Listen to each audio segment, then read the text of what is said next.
Bismillahirrahmanirrahim. Assalamualaikum warahmatullahi wabarakatuh.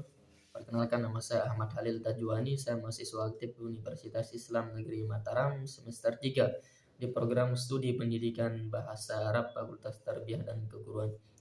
Tujuan saya membuat video ini yakni sebagai sarana untuk memenuhi tugas perkuliahan yang diberikan oleh dosen pengampu atau dosen pembimbing mata kuliah Akhlak Tasawuf, di mana diampu atau dibimbing oleh Ustaz Syamsuddin MPD. Jadi beliau memberikan kami tugas untuk meresume buku, yang dimana judul dari buku sudah ditentukan, yakni Ensiklopedia Tasawuf, yang dikarang atau ditulis oleh Profesor Dr. Ahmad Dahlan dan kawan-kawan.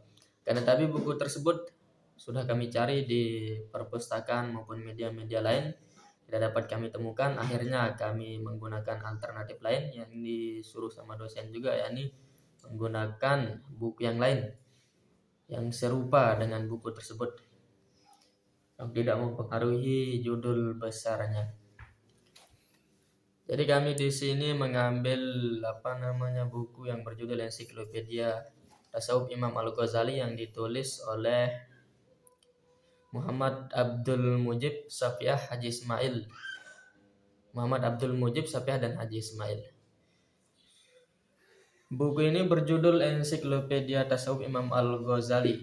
Disajikan oleh penulis secara alfabetis atau berurutan dari abjad A sampai seterusnya. Sehingga apabila kita memahami dari awal, insya Allah akan mempermudah kita para pembaca dalam memahami konsep-konsep bertasawuf. Sebelum itu kita harus kenal dulu siapa itu Imam Al-Ghazali. Jadi Imam Al-Ghazali di sini seorang ulama besar atau seorang sufi juga, dikenal sebagai Hujjatul Islam atau bahasa kerennya argumentator Islam. Beliau lahir pada tahun 450 Hijriah di Persia. Beliau memiliki kontribusi yang signifikan dalam mengembangkan tasawuf.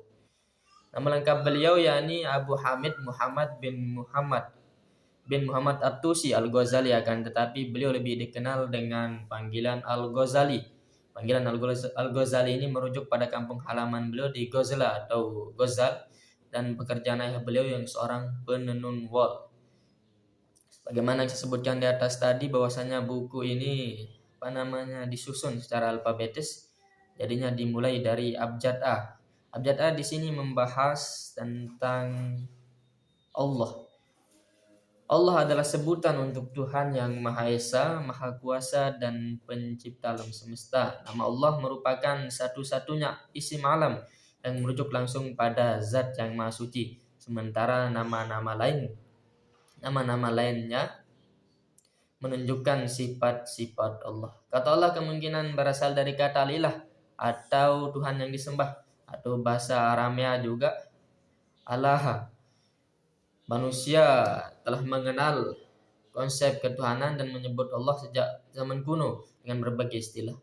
Dalam Al-Quran Allah digambarkan sebagai pencipta langit dan bumi, pengatur peredaran matahari dan bulan, penurun hujan, serta tempat menggantungkan harapan.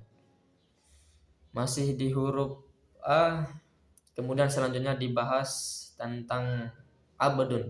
Kalau di dalam bahasa Arab tulisannya ain, ba, dan dal. Abdun yang berarti hamba atau budak, menunjukkan bahwa manusia adalah hamba Allah yang tunduk, patuh, dan taat padanya. Dalam Al-Quran kata abdun disebut sebanyak 27 kali dan berbagai makna. Salah satunya dalam Al-Quran surah Al-Baqarah ayat 186 yang berbunyi Bismillahirrahmanirrahim. Idza sa'alaka ibadi anni fa inni qarib. Dan apabila hamba-hambaku bertanya kepadamu tentang aku, maka jawablah bahwa aku adalah dekat. Firman Allah dalam Al-Quran mengenai kata abad ini, abdun.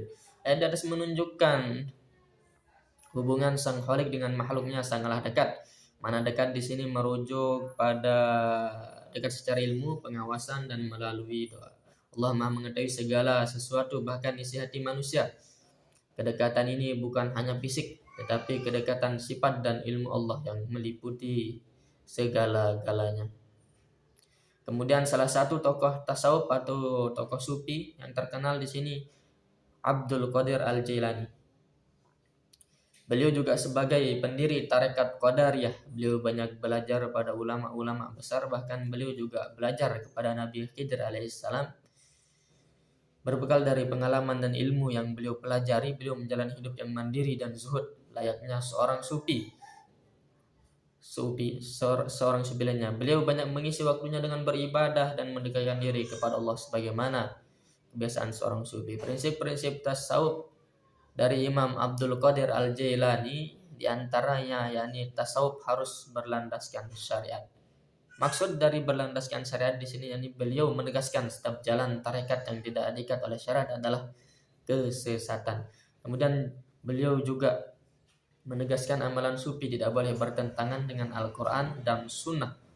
Ibadah, muamalah dan akhlak harus tetap sesuai syariat, baru kemudian diisi dengan hakikat. Selanjutnya prinsipnya yakni tazkiyatun nafs atau penyucian jiwa. Menurut beliau nafsu adalah musuh utama bagi seorang salik atau seorang yang bertasawuf, lebih berbahaya daripada setan. Beliau juga menekankan pentingnya membersihkan hati dari sifat tercela seperti riya, sombong, hasad, dan cinta dunia. Kemudian yang terakhir yakni zuhud terhadap dunia. Zuhud bukan berarti kita meninggalkan dunia, akan tetapi tidak menjadikan dunia sebagai tujuan, karena dunia hanyalah sarana untuk taat dan beribadah. Mungkin demikian yang dapat saya sampaikan dari resume tersebut. Kesimpulannya, yakni resume ini memberikan gambaran yang jelas mengenai kontribusi dari Imam Al-Ghazali sebagai salah satu tokoh tasawuf, serta menguraikan konsep dasar ketuhanan dan kehambaan dalam perspektif tasawuf, dan juga menegaskan bahwa praktik tasawuf yang benar sebagaimana yang diajarkan oleh Imam Abdul Qadir Al-Jailani harus selaras dengan syariat Islam dan berfokus pada penyucian jiwa atau tazkiyatun nafs dan zuhud, yakni berpaling dari kecintaan dunia. Mungkin hanya itu yang dapat saya sampaikan dan simpulkan dari hasil resume saya. Mudah-mudahan apa yang saya sampaikan ini bermanfaat bagi teman-teman, terutama diri saya pribadi. Yang dapat saya sampaikan, kurang lebihnya mohon maaf. Assalamualaikum warahmatullahi wabarakatuh.